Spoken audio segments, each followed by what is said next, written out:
பாம்பை கண்டா படையே நடுங்கும்னு சொல்லுவாங்க.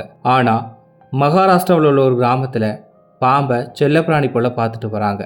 இந்தியாவில் உள்ள ஒவ்வொரு கிராமங்களுக்கும் ஒவ்வொரு விதமான கதைகள் இருக்கும். ஆனால் ஷெட்பால் கிராமம் இதுவரைக்கும் கேள்விப்படாத விசித்திரமான ஒரு கிராமம். மகாராஷ்டிரா மாநிலம் சோலாப்பூர் மாவட்டத்தில் இருக்கு இந்த ஷெட்பால் கிராமம். புனேயிலிருந்து சுமார் 200 கிலோமீட்டர் தொலைவில் இந்த கிராமம் அமைஞ்சிருக்கு. இந்த கிராமத்தில் வாழக்கூடிய குழந்தைகள்ல இருந்து முதியவர்கள் வரைக்கும் பாம்பை கண்டா பயமே கிடையாது.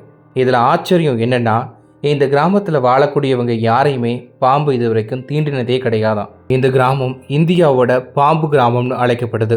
ஷெட்பால் கிராமத்தில் இருக்கக்கூடிய ஒவ்வொருத்தவங்க வீட்டுக்கும் பாம்புகள் சர்வ சாதாரணமாக வந்துட்டு போகுது. அந்த பாம்புகளை யாரும் துரத்துவதும் கிடையாது, அடிப்பதும் கிடையாது.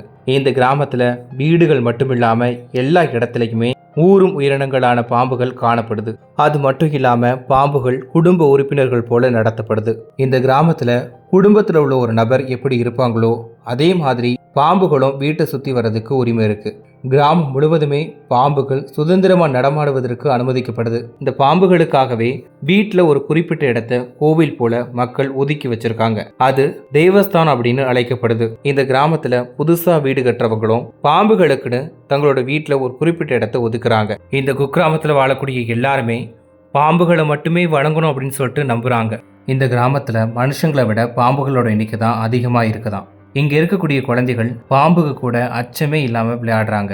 இதுல என்ன ஒரு ஆச்சரியம்னா, இந்த கிராமத்துல இது வரைக்கும் யாரையுமே பாம்புகள் கடிச்சதே கிடையாதாம். இந்த மாதிரி கிராமத்துக்கு நீங்க போவீங்களா?